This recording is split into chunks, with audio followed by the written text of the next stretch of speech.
Welcome, everyone. Thank you for joining us for this webcast. Remote work, security breaches, and more. Why payroll and compliance just got harder. Sponsored by Greenshades Software. This webcast has been pre-approved for HRCI and SHRM credit. Please be sure to attend the complete webcast in order to receive your credits. If you have any questions during the webcast, click on the Q&A tab in your webinar controls and type them there. A new tab will open in your browser with the webcast survey. Please be sure to complete it as soon as the webcast is ended. It is now my pleasure to turn it over to Mark and Mark for their presentation. Thanks, Hester. Yeah, welcome everybody. This is the remote work, security breaches, and more. Why payroll and compliance just got harder. We have a lot to talk about here, so I'm going to get started. But before we do, I'm going to introduce, I'm going to let Mark introduce himself. So Mark, tell us a little about yourself. Hey folks, I'm Mark Moschetto. I am the founder and CEO of Kickmotor. I'm a consultancy group.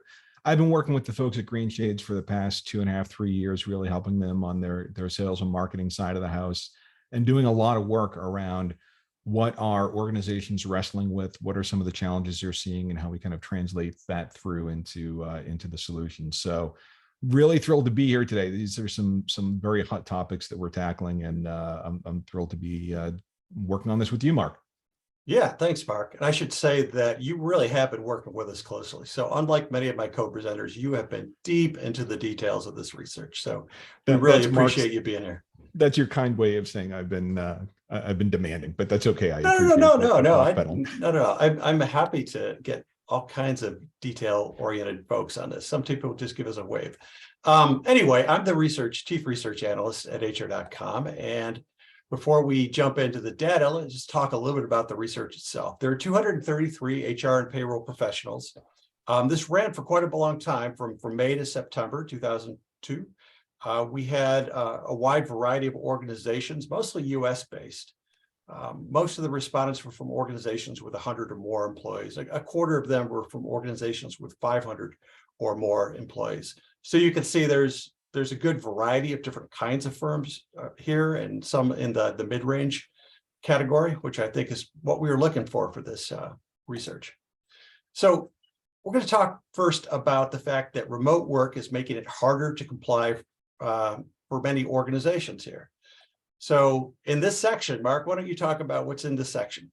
Yeah, really. So, COVID impacted everyone to some degree or other, but one of the biggest outcomes was that it made employees so much more mobile, right? Like whether they moved to be close to family members and loved ones during the pandemic, or they took advantage of, work from home flexibility to relocate more permanently, the trend continued well after the all clear for return to work came through. So the challenge from a compliance issue, and specifically from a taxation standpoint, is that regulations can vary really widely, right? Not just state by state, but sometimes even at a city by city or even a more granular level. So it makes where an employee lives and work more important than other. And when you add other types of remote work policies at the employer level to it, payroll pros, HR pros, you've really got a lot on your plate to deal with now. So we wanted to see how the folks who participated was dealing with it. Yeah, and we got some good data to chat about that. We asked, does your company allow employees to work remotely at least some of the time here? And we found that 22% yes, all employees are allowed to work remotely at least some of the time. And 62% said yes, some employees are allowed to work remotely some of the time. Only 16% say that they don't have this. So this is a common issue for many, many organizations out there. And this is something that organizations have only been really dealing with in large numbers since the start of the COVID pandemic. The pandemic is technically over, but we still have a lot of folks wanting to work from home, and a lot of folks figured out that it was actually going to work for them in terms of the CEOs of companies. So that's not something that's really gone away, not entirely at least. Does your company allow employees to work remotely at least some of the time? When we looked at this, yes, all employees are allowed, and yes, some employees are allowed. I'm sorry, did I? Yeah, I think that might have been an accidental double there. Okay, sorry about that. How has remote work impacted your ability to comply with wage, hour, and tax regulations? About 2/3 of organizations say remote work has not affected their ability to comply with wage, hour, and tax regulations.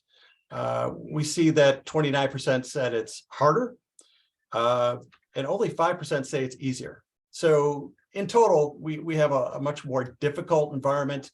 A lot of folks say it really hasn't had an effect. I kind of assume that a lot of those folks are still working within one locality, but a lot of folks, a considerable number, almost a third, say it's been harder, a little harder, or much harder. So on a scale of 1 to 5, how challenging is it for your organization to comply with all wage, hour, taxation policies and regulations? And we find that among the companies that have no remote work, no remote employees, 28% say it's very easy for them. By comparison, only 14% of the folks who say all employees can be remote at least sometimes. So this is twice as many of the no remote employers feel like it's very easy. So Mark, what do you think about that? Is that sort of proof of concept here? Yeah, I think that again, it kind of goes hand in hand with if say you're an employer in one state, and suddenly as a result of work from home policies and COVID and things like that, now you've got employees in 5 states. Well, guess what? Now you've got to be a taxation expert or have some access to that data in 5 different states, right? So with the increased geographic diversity comes increased complexity on addressing the compliance and the payroll issues. So, this definitely does jibe, at least in my mind. It's going to be interesting to see how organizations kind of navigate these waters, especially as, and let's face it, there are some jobs and some tasks where you just have to be on premise far, right? Hospitality and things of that nature. But, if the unemployment numbers stay relatively low and that need to attract and retain employees remains as challenging as it has been this year, those companies that don't have work from home policies will probably find that they need to rethink that position. So it'll be interesting to see how that cohort tracks as things go on. Yeah. So our key takeaways for this section are: assess your organization's current status and future vis-a-vis the remote and hybrid work. See what's going on. After assessing it, document how these arrangements complicate compliance issues, both today and looking forward, and take steps to ensure that your organization can maintain a high level of compliance and security in coming years. So, Mark, it's really clear that the rise in remote and hybrid work arrangements has complicated the lives of a lot of folks, payroll professionals. So what are your recommendations to these folks who want to make sure that they're getting compliance for such workers right, both today and over the next several years? Yeah, absolutely. I mean, it's a great question, and there are some great key takeaways that we have in the slides here, some great tips. But a big part of staying in compliance is ensuring that you have a good partner to help you do that. And whether that's an internal resource and like that partner is an employee of yours, or it's a third party or a vendor or some other external resource, but you've got to make sure you've got someone that's kind of at the helm, keeping pace of all those changes, because compliance is one of those topics where you can't just plant the flag and say, hooray, we're compliant, and like move on to the next challenge. Policies change, payrolls change, and as we've seen big time during the past couple of years, the employee circumstances change, right? So you just gotta stay on top of it. And when those changes occur, you need to make sure that your systems and your processes are flexible enough to accommodate those changes as well, or you're still going to be in a sticky situation. Right. Okay. Thank you. Yeah, absolutely. So in this next section, we're finding that it's really challenging and time consuming for a lot of firms to comply with these wage, hour, and taxation regulations. So what do you talk about? What we're going to talk about in this section? Yeah. So, as we covered a bit, as we ended the previous section, changing policies and shifting work models can really add complexity and introduce a whole new world of challenges into this process, right? It has the potential to increase the amount of time that's required to run payroll, as well as introduce more opportunities for error, particularly if you're not keeping pace with those changes that we talked about earlier, right? So we wanted to see if employers were confident in their ability to keep up with all of this, and if so, how they felt about it, right? Was it something that gave them headaches, or did they feel like they have a good handle on the situation and it was just a non-issue? we really wanted to get more like a sentiment read on what was going on here. So Mark, let's take them through the results and see what we learned along those lines. All right. So we asked, how would you describe your HR department's view of compliance with wage, hour, and taxation policies? And about half, 47%, say it's a valuable part of what we do and a core focus of our team. Now, another 36% say it's not a concern, but that doesn't mean that it's not important to those organizations. It may mean that they're outsourcing part of it, or they've automated it to an extent where it's not a big deal to them. Only 13% say it distracts from our core mission, but it's a necessary evil. So those folks have a relatively negative view of it, but they obviously take it very seriously. It's something that they know they need to do well. So here we asked, on a scale of 1 to 5, how challenging is it for your organization to comply with all these regulations, tax policies? And we're finding that over half of organizations say complying is a 3, 4, or 5, where 5 equals significantly challenging. So overall, we're seeing that quite a few organizations feel like this is really challenging. Now, when we look on the other side, 47% are more toward the easy side of the line here. But overall, we see that a lot of organizations feel like it's still a significant challenge, which is interesting given the fact that this is something that organizations have to do, and they have to do it well. If they don't do it well, there's lots of repercussions, and we're going to be talking more about what those are a little later on. So it is pretty significant that so many organizations feel like they're not doing great at this. Yeah, and I think just to add some context to that necessary evil bit, I think that the sentiment around there, at least in the folks that we've talked to, is that it's tied to, look at as HR professionals, as payroll professionals, as part of that group, right? You're there to support employees. There's a lot that's on your plate now, especially from the strategicness of the role and how important that role is in things like employee attraction and retention, things like employer brand, right? So, the compliance piece is, although vitally critical, it can be, and especially as that gets more complex, it can distract from those other parts of the mission too, right? So I think that's where the necessary evil piece came in. Not that we think compliance is inherently evil, but no. We do not. Takes away from the core, right? But some people do see it as bureaucratic, given all the various hats they have to wear. That's what you're saying. We have so many different research topics that we cover in a given year. I can completely understand that a lot of HR folks are overwhelmed. They're like, just automate it or something. We don't want to deal with that. We got all this other stuff to figure out. So completely get that. All right, here we're asking about how much time and effort is spent doing this kind of thing. And we're seeing that 61% of organizations say it's a 3, 4, or 5, where 5 equals considerable time and effort. So as you saw, a lot of organizations feel like it's pretty challenging. They definitely think it's taking up time and effort. Most of these organizations on the other side feel like it's relatively easy. We'd love to talk to them and find out exactly why it's so easy for them, because they're either doing something very well or maybe not doing something well. So could be interesting.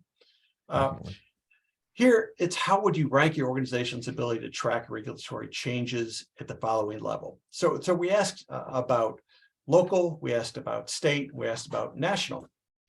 And we did ask about international, Mark, but that's probably a whole other kettle of fish. Oh, yeah. But it's one of those things where we're seeing that nearly half of respondents say their organizations are just average or worse at tracking regulatory changes, which is why it's such a challenge, right? It's why it's taking so much time and effort, because of these things do take up a lot of time. There's so many regulations right now. Do you want to talk about that at all, Mark? Yeah, absolutely. And I think that, just emblematic of the changes, right? Like midway through this year, I think it took effect July 1st, at least here in the US, when the mileage allowance was increased in terms of kind of expense reporting. That's something that, has impact on the employees, right? That's more money back in their pocket, but then also just from an employer standpoint, being able to file and be accurate with it.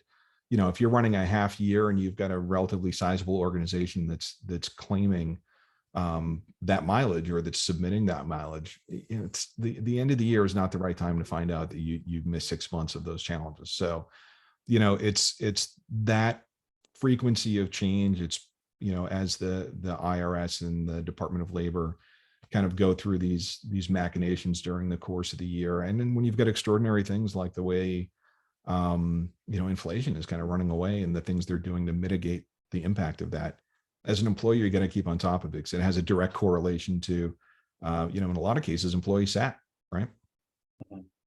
For sure. And we just did some research on compensation and total rewards. So if anybody's interested in that part of it, feel free to go to our website and download that piece of research. It's pretty extensive. So key takeaways here. You got to effectively address challenges in ways that are time efficient as possible and stay on top of the changes to laws and regulation as efficiently as possible, given the fact that so many folks feel like it's taking a lot of their time and effort. So Mark, what do you believe are the biggest compliance challenges that payroll experts are facing, and how can they best meet those challenges now? Yeah, so we've already unpacked it a little bit, but I think it really boils down to just staying in the know on these changes as they occur, and then to the greatest degree possible, how do you automate that? How do you automate those processes? And it really comes down to that right partner that we talked about.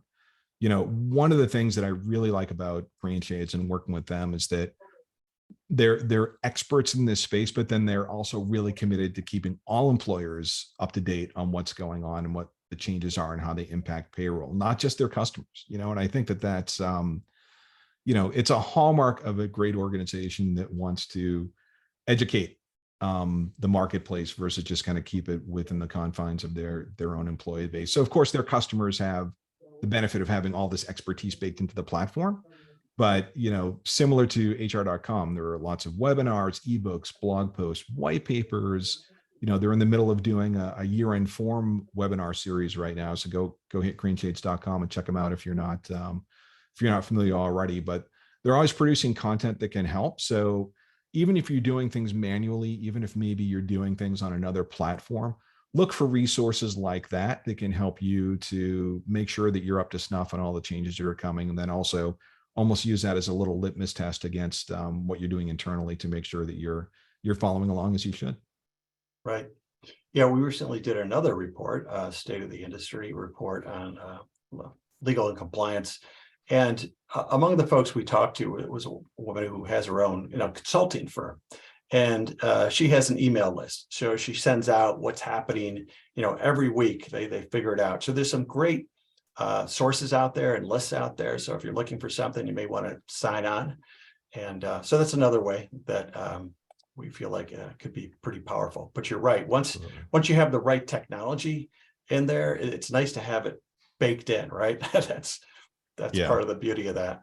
For sure. So speaking of which, let's talk a little about how automated are today's compliance processes. So why don't you tell us about what's going to happen? Definitely. With this cluster of questions, we really wanted to understand, to your point, what was that level of automation that's out there? How are employers and where are they using applications and the cloud to tackle some of these big issues that we're talking about? And we also wanted to see if there was a connection or correlation between automation, the capabilities and the confidence surrounding compliance topics. And, I really think the results that we found there were pretty interesting. So why don't you take us through and unpack some of those numbers? I think this is really some of the more compelling stuff of the whole study. Sure. So we asked, to what degree are compliance processes automated in your organization? As you can see, about 32% say to a high degree, almost as many, 29% say to a low degree. Now, it's interesting, when you look at the middle, about 72% have them to at least a moderate degree of automation. So many folks are sort of in between there. They're not totally manual, they're not totally automated. They're trying to figure out how to balance those two things. So Spark, what's your take on that? Is that your understanding that a lot of organizations are there kind of half automated? Yeah, and it's an interesting view. It's interesting data. I'd love to kind of chew on this a little more, in that, I think a lot of organizations probably have pockets of automation. I think that's becoming much more harmonized now, right? As a result of COVID, I think that automation and even in smaller or mid-sized companies, that digitization train was already on the tracks and moving before COVID. And then COVID hit, and suddenly you had to do things from, if you were a work from home standpoint, that accelerated your ability to like move to the cloud and have things like collaboration platforms put into place. Even if you were on premise, right? Even if you had your employees that were showing up to work every day, using biometric clocks to punch in probably weren't as palatable, in a COVID environment where you had cleaning protocols and everything you needed to follow. So I would expect that if we were to kind of ask this question over time, year over year, we'd see that more fully automated pocket expand. But, I think that in a lot of organizations, the automation goes to where the highest pain point is. And on the compliance side, it's something, again, where it's nuanced and you need to make sure that you're doing great diligence to pick your partner. So it's interesting. It's not surprising. It is interesting. Yeah, no, it is an evolution, like you say, and I think you're right that the pandemic did change some of the ways we're looking at that.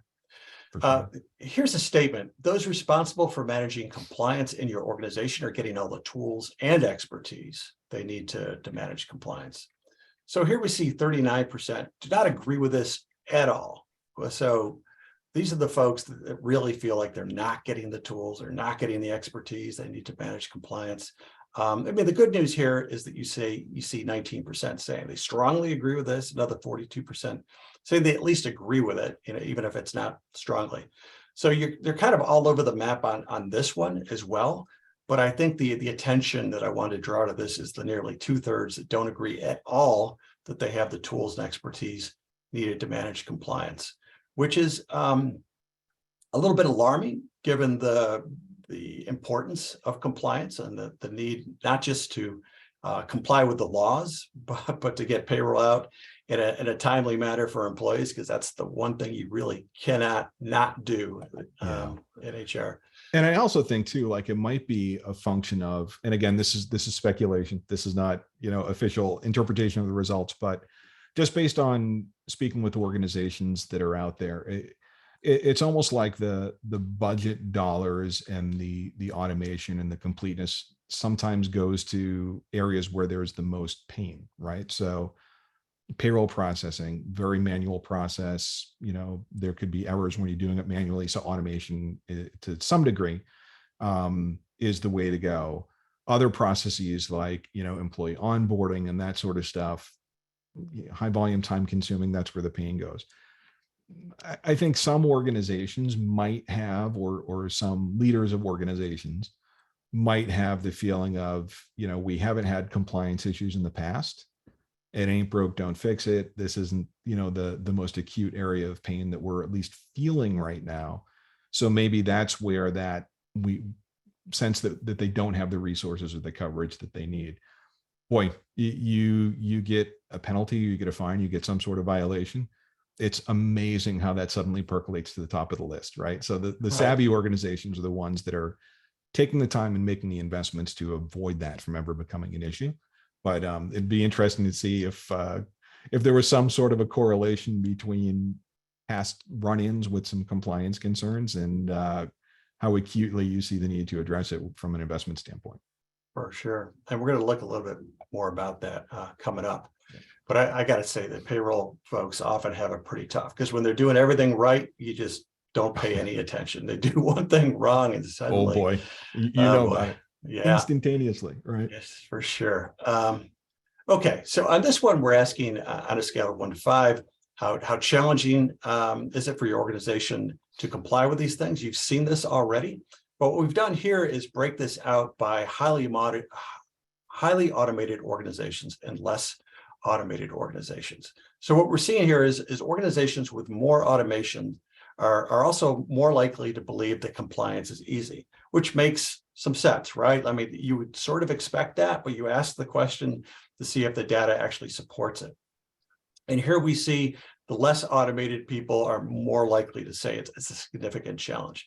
Now, if we hadn't seen this, all the folks who create automated systems might be in trouble, but we are seeing this. And it's really an indication that automation does make it easier for a lot of organizations. Now, does it make it better? Well, we're going to talk a little bit about that later on, but at least it's making it easier. We also asked about the time and effort here. And again, we found that organizations with more automated systems are more likely to say compliance takes relatively little time and effort. So you can see it on the number one here, 38% of highly automated organizations say it requires little time and effort on their part, as opposed to only 10% of the less automated organizations. And it's about the opposite here. Now, we should note that just because you're highly automated doesn't mean that you never have any considerations about time and effort. That's not a straight one-to-one correlation, but we can see the preponderance of the evidence here is that it really makes sense to automate if you're really concerned about time and effort with these things. So how would you rank your organization's ability to track regulatory changes at the following level? So again, you've seen this question. Here, we're asking it in terms of the less automated and the highly automated organizations. And we're finding that organizations with more automated systems are more likely to say that they do an above average job of tracking regulatory changes. So it's not only are they putting in less time and effort and they feel it's less challenging, but they feel like their ability to track these things is actually better, above average or well above average. So Mark, you want to speak to that one at all? Yeah, I think it just goes back to the fact that, if you've got a right system in place, one that's flexible, one that can accommodate those changes as they pop up, right? Because that's the other part of the equation. It's not just, do you have partners either internal or external that's tracking the changes because can identify when they pop up? And the other side of that coin is, can you put it within the system? Is the system flexible enough to accommodate those changes and apply those changes as they go through? Because sometimes, you'll see organizations that, maybe are using a payroll module of another financial package that they have.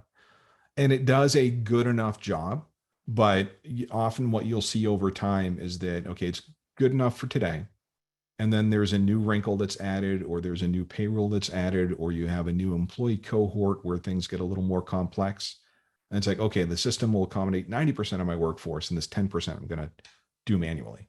And then another wrinkle comes along, and it's like, okay, there's another 5% I'm going to do manually through another process. That has a cumulative effect over time, first of all. And then it's oftentimes organizations find that those 10% of outliers are responsible for the 80% of extra time or concern or errors that they may encounter. So, the results here about, the ability to track it, the ability to implement it, really speaks to not just the benefit of automation, but the benefit of the right automation partner.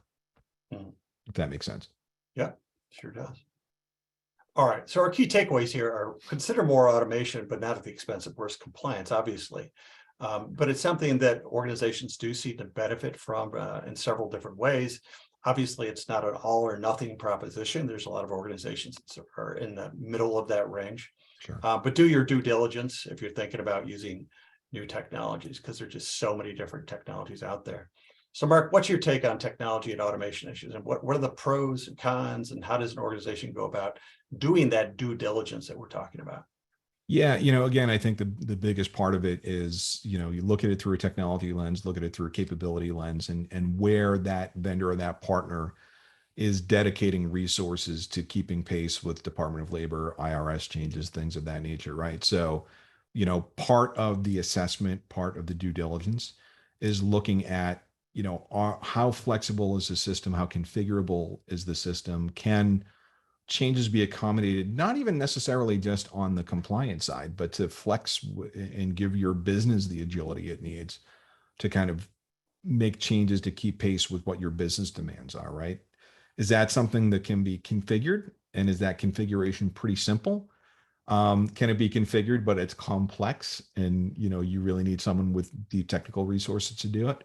Or is it not even configurable at all? And you're talking about like cracking the hood on the code. Like that's the worst part about it, right? Is if you end up doing custom code, because that becomes maintenance and upkeep challenges and integration challenges down the road. So on the platform side, look for flexibility, ease of use, agility to kind of roll with the business changes.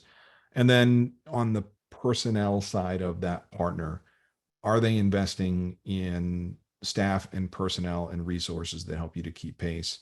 And then are they also sharing that knowledge back out into the marketplace? Again, it's biased opinion. I think the folks at Greenshades do an incredible job of kind of keeping everyone up to pace, and even by co-sponsoring research like this to kind of understand the landscape and how they can better address it. It's just part of what they do. So you really want to look for an organization that takes that seriously as well. And those are the two angles of attack that I do. Yeah, no, thank you. And we do appreciate the sponsorship on this research. We really got into some very interesting findings. Yeah. Kind of did a deeper dive in some of the payroll issues than we would have done otherwise. So in this next part, we're going to talk about how security breaches can have devastating effects on internal systems and employee morale. So there's a number of things to be concerned about. Mark, you want to talk about this one? Yeah, absolutely. And I think, whenever you talk about systems these days, particularly systems that directly impact calculating and delivering pay, privacy and security just will take center stage. They're really, really hot topics right now. And it's not just work related systems either, right? Like we hear about security breaches and phishing attacks and other kind of cybersecurity issues on a way too frequent basis. It's in the headlines. It seems every week there's a new breach that we have to worry about, so, we wanted to understand, are employees aware of it? How sensitive are they? Are they dealing with it? Have they been impacted over the past, year and a half, 2 years? There's been some headlines on systems that have been compromised. So if they were impacted, what was the overall effect on the business? And again, I think we got some really interesting findings you're going to unpack for us, Mark. Yeah, indeed. So this is a statement. You're confident in your organization's security practices regarding sensitive information, such as payroll. And we find 31% say they strongly agree with this. So yeah, a lot do. But a lot of folks are not as confident about this. And then we ask, was your company impacted by attendance scheduling or payroll system security breaches over the last 2 years? And what we found is 13% of the organizations that had been impacted by this. So 13% doesn't sound like a lot, but it's only over a 2-year period. So you multiply that out times a decade, and probably it's a much larger proportion of organizations. So right. You think about the possibilities there, they're pretty major. And there was healthy participation in the survey, but still, if you look at the number of total employers there are, at least in the States, it's a relatively small sampling size of the entirety of the employer base out there. So it's 1% is too much, especially if you've been impacted by it. And I know we'll unpack this in a few minutes, the lengths that you have to go through to rectify it once it does happen. But yeah, I think that particularly as we get more and more comfortable with online things, it's something that we're going to see more organizations impacted by, or at the very least investing more money in making sure they're not impacted by it. Right. Okay. So what impact did that security breach have on your organization? So just to clarify, this is a matter of skip logic within the survey. So if folks did have a breach, they responded to this question. So not everybody responded to this question. We did have questions regarding security where everyone responded, or the other majority responded. But this is only answered by the folks that actually went through this over the last couple of years. And we found that 45% said it was a major disruption and it triggered all hands on deck responses. And another 40% said it was a minor disruption, whereas a portion of employees handled that breach. Only 15% said there was no disruption. We're able to handle the breach with ease. And I'd love to chat with those folks and figure out how they did that. Exactly. What's the secret sauce? Yeah, but as you can see, when this does happen, it really kind of blows the organization up in a major way. And everybody has to jump in and help out, and you may have to do the payroll manually, and there's all kinds of things. And employees can be not so happy about that. So what impact did the security breach have on your HR department? And basically, we're finding that HR had to deal with negative employee morale issue. That was the top answer here at 63%. And it makes sense. This is what HR cares a lot about is the morale of employees, and they're constantly trying to keep people engaged, and they're trying to keep people retained and all those good things like that. And this is one that can really make people unhappy. But there's other things that can happen too, like it disrupted our whole employee management system from HR to payroll. So it's not just the employees that are having morale issues. It's probably the people that are working on the systems themselves. All those folks that are critical to the organization. Suddenly they have to, really figure out how to do stuff maybe without that automated system. So suddenly they're doing things by hand that they maybe never had to do before. So it can be quite disrupting.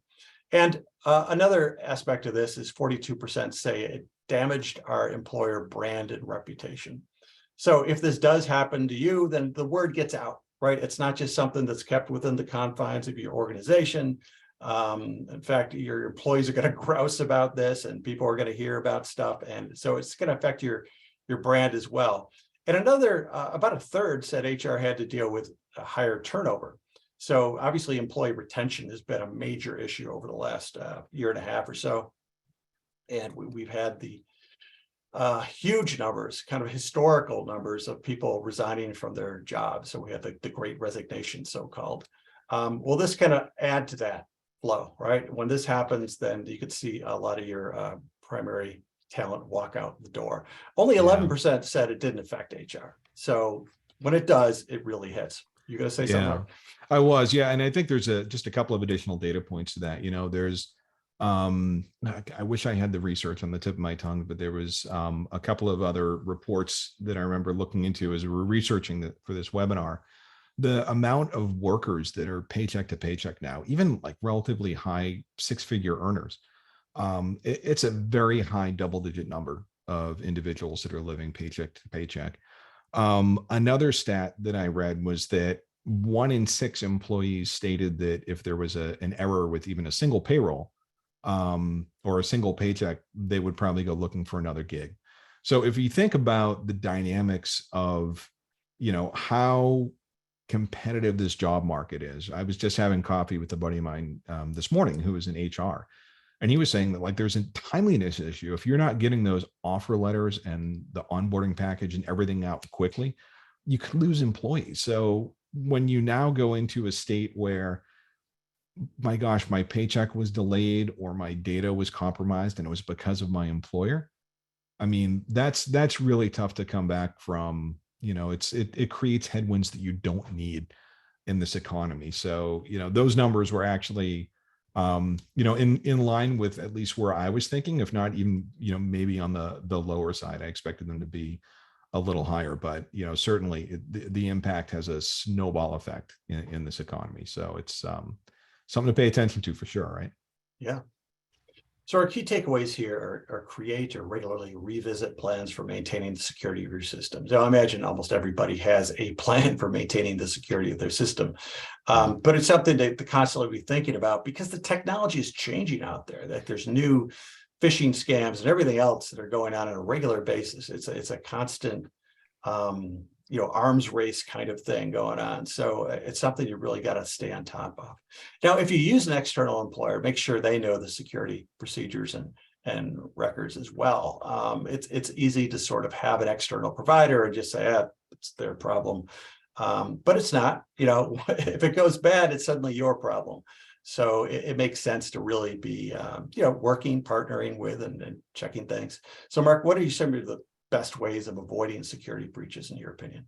Yeah, I think again, it comes down to doing your homework as a consumer, right? Like the other third parties that you're working with, ask about how they're safeguarding their systems. How are they protecting data?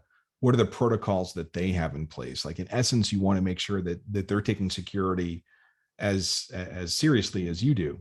And then as an employer, it's also, you can't overemphasize this enough. It's so important to train your employees on how to recognize and avoid scams and hacker attacks and make it part of your culture. Like you have to have a security minded culture that runs up, down, and sideways through the organization. There are things like phishing attacks. You've got bad actors that will impersonate other employees and from other departments in an attempt to get passwords and get access to systems. So, it's got to be an across the board effort, IT leading the charge, and then, where HR ties into it, right? Is if you have LMS systems in place, there are some great training modules, there are some great tests to make sure that employees are doing their part. And like vigilance around compliance issues, it's a constant. It's a constant. You have to make sure that you're keeping on top of, to your point, Mark, that it seems like there's always some new angle of attack that the hackers and other bad actors are taking. You got to make sure you're staying on top of that and keeping your employees informed. And that's really the best way to minimize your exposure and risk to this sort of thing. Right. Sometimes I see emails that are purportedly coming from the CEO, and they're obviously not, if you look at where exactly they're coming from, but they're asking you to do something that's sort of going to open up your organization to, a world of trouble. But because it's coming from the top, boss, and you react very quickly to that, right? Because it's coming from the head of the organization. So it's that kind of thing that gets you in deep trouble. And they're getting sophisticated. They're getting really good at faking it. Like I'm seeing fewer ridiculous typos come in those emails. Like that used to be the dead giveaway, but from spoofing an organization's logo and even footer text on an email that makes it look like it comes from Microsoft or some other reputable vendor. You've got to stay vigilant. Again, it goes back to the training. You got to make sure your employees are aware. Yeah, it's crazy. Okay, so what changes have your organization made to insulate business from future disruption? Again, these are the folks that have actually been disrupted. And we found that 72%, so about 3/4, say they improve security training for personnel.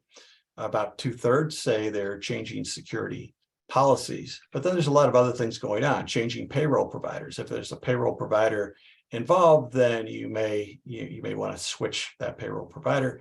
And moving payroll from outsourced to self-managed model, over 1/4 say they've done that as well. So there's all kinds of repercussions, but organizations do not want this to happen twice, and they're really going to take action to try to avoid that. Improving security training, I think, is super important, and it's one of the first things that an HR professional is going to think of. But they're also not going to want this to happen again, because often it's their heads on the block here, the payroll professionals themselves. So they're going to go way out of their way to figure out other things they can do.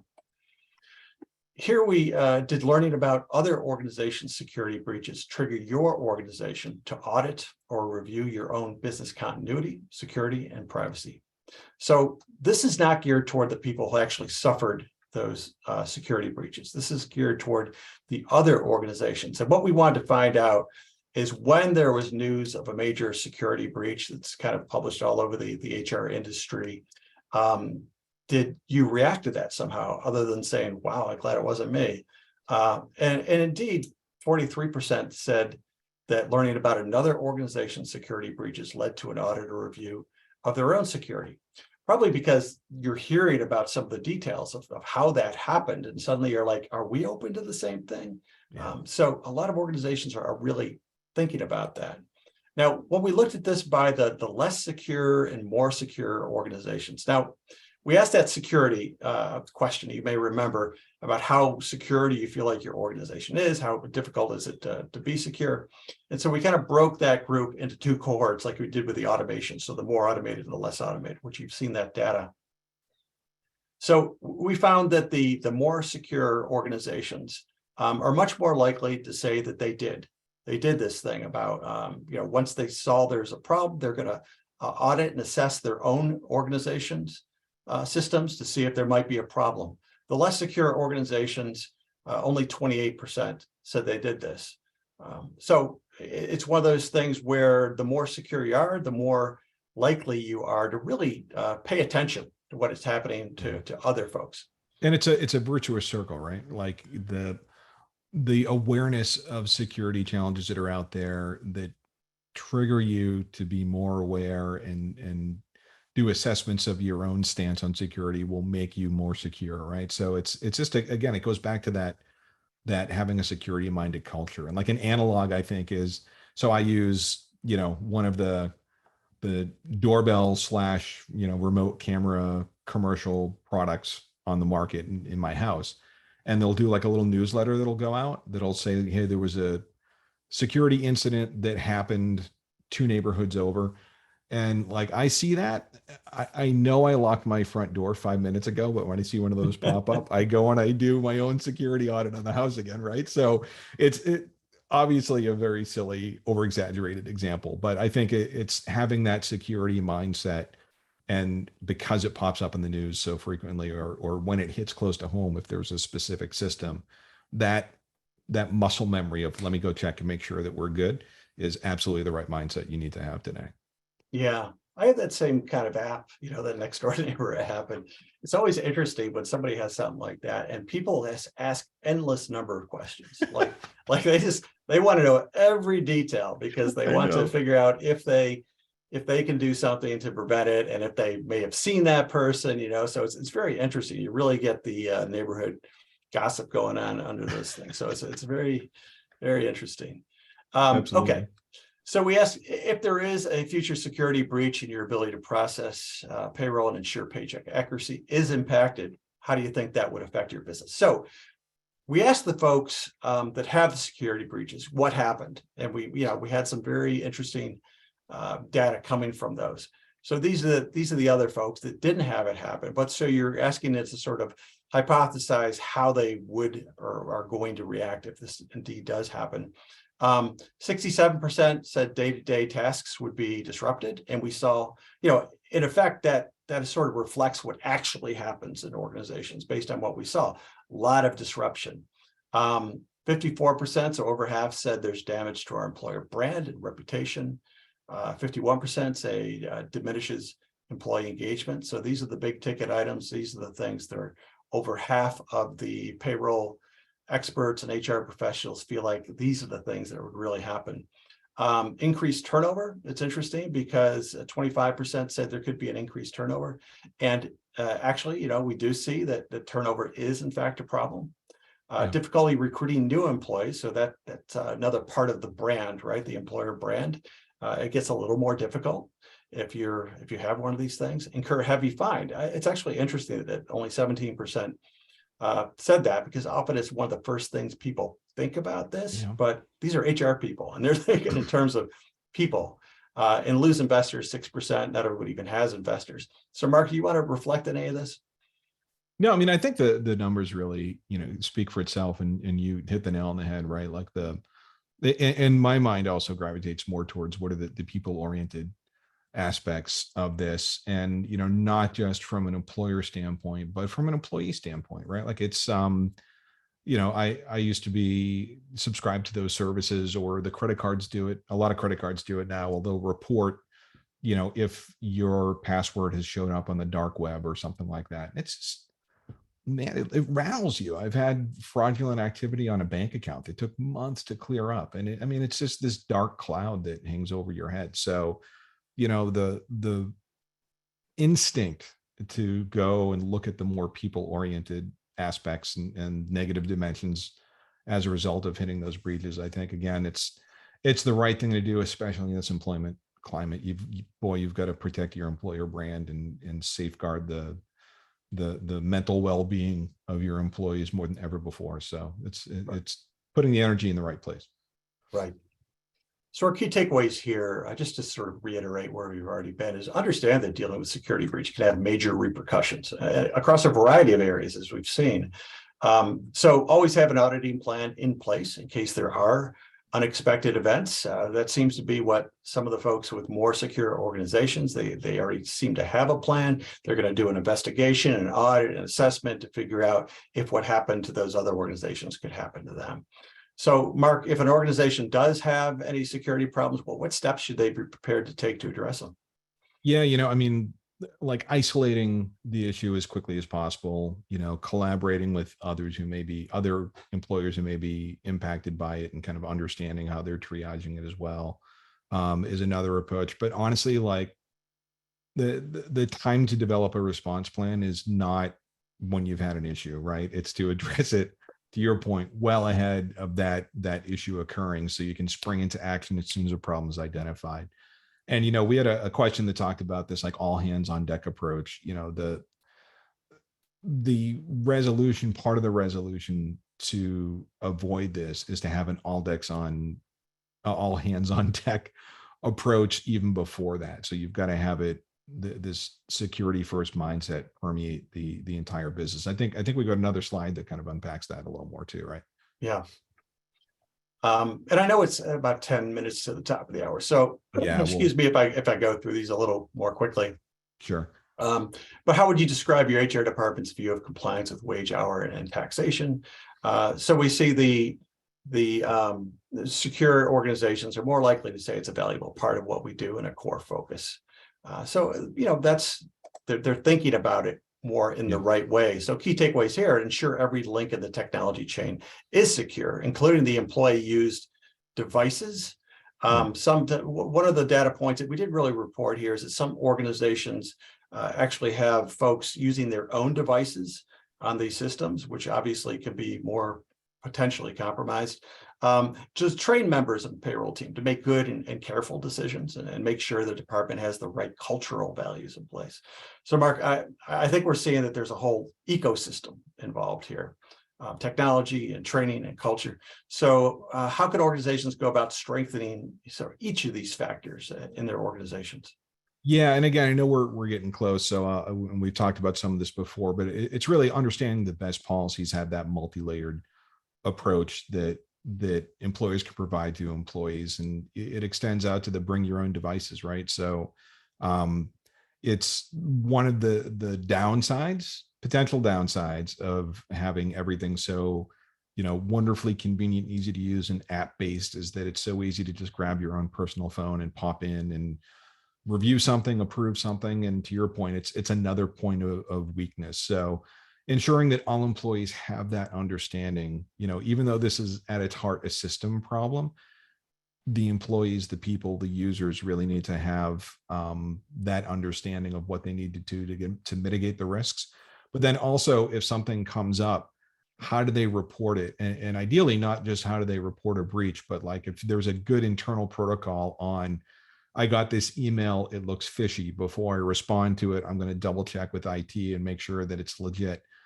Having that muscle memory of being a little bit skeptical when it looks like it's coming from outside. If it's asking for any type of personal information, immediately be skeptical, immediately verify that it's something for you to do. And if something happens, if you think you may have accidentally created an issue, don't be ashamed, don't be bashful, don't worry about the what ifs that are going to happen. Report it as soon as possible, because the sooner you can jump on these issues, the less chance they have to wreak havoc in your organization. All right, good. All right, next we're going to talk a little bit about the payroll add-ons, and we're going to cite some issues that deal with those. Mark, you want to talk about this section a little bit?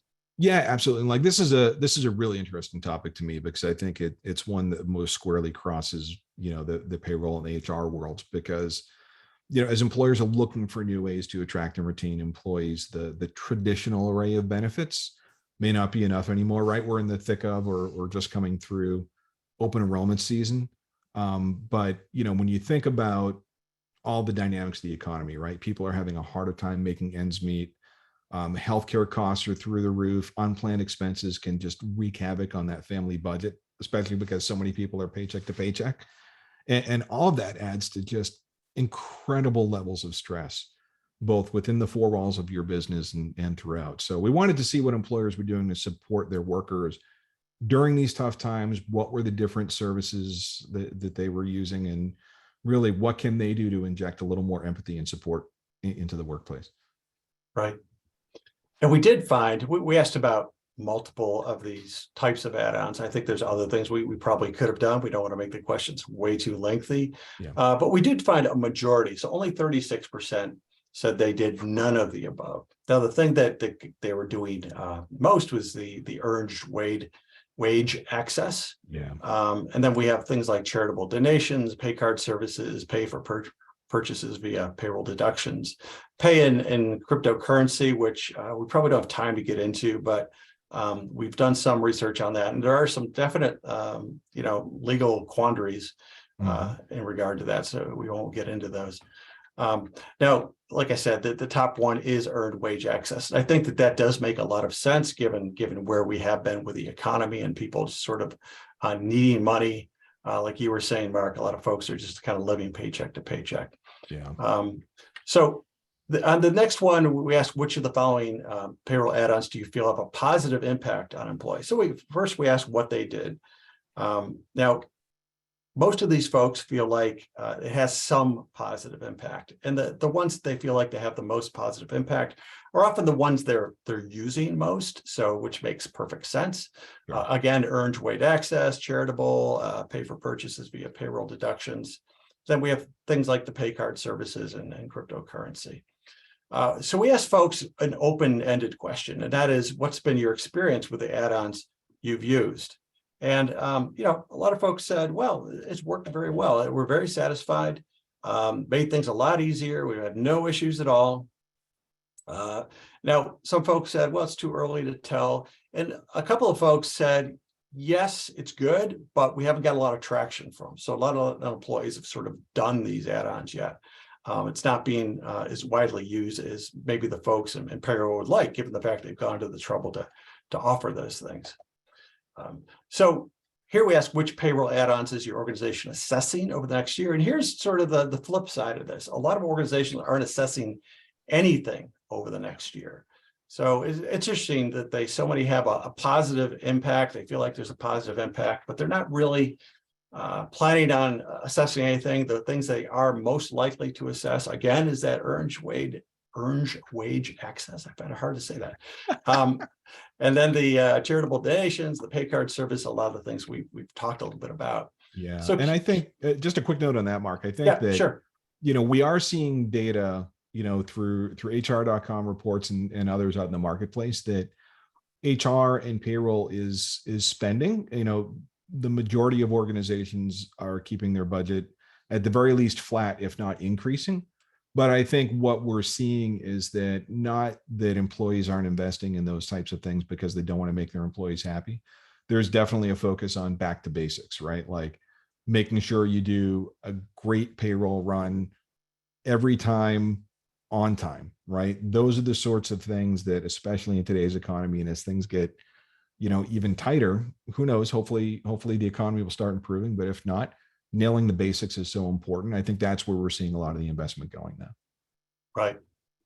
So what do you think about the add-ons, Mark? Which ones would you consider most useful these days? Yeah, I think the ones that, and we've seen it in the results, right? The ones that soften the blow of some of the economic challenges and the psychological weight that people are feeling, right? In a time when most people are living paycheck to paycheck, those little things that pop up and give you curveballs, that put a dent in the budget, that make you make some really tough decisions. The investments that employers can put into place that diminish the impact of those negative things will show that you're a workplace with empathy. You absolutely care about your employers over and above just the work they can do for you. And you're actually going to see a really great kind of net benefit effect from it, because the more you can decrease that stress that they're feeling, the more you're going to see satisfaction and engagement track in the right direction. Yeah, well, thank you, Mark. This has been a great conversation. We're just about at the top of the hour, but do you have any final recommendation? Anything you want people to walk away from this conversation? No, I think we covered the bases really well here. And again, hats off to HR.com for putting together a great survey and the synthesis of it. We have a lot to chew on, so thank you. But, I really think it all boils down to like the top three factors in my mind are be diligent, right? So whether that means ensuring your internal staff is keeping pace with changes or you rely on a third party to do it, you've got to make sure that you have a process in place to learn about potential compliance issues as they arise versus kind of getting those unpleasant surprises that'll pop up as you discover it at the end of the year. That's not the time to be figuring this stuff out. Secondly, is have a plan, right? So once changes are recognized, make sure you've got a well-defined course of action mapped out for implementing those changes, whether it's adapting rules and policies within an automated platform or automated environment, or just making sure the people that are responsible for handling payroll and HR in your organization understand how these changes apply.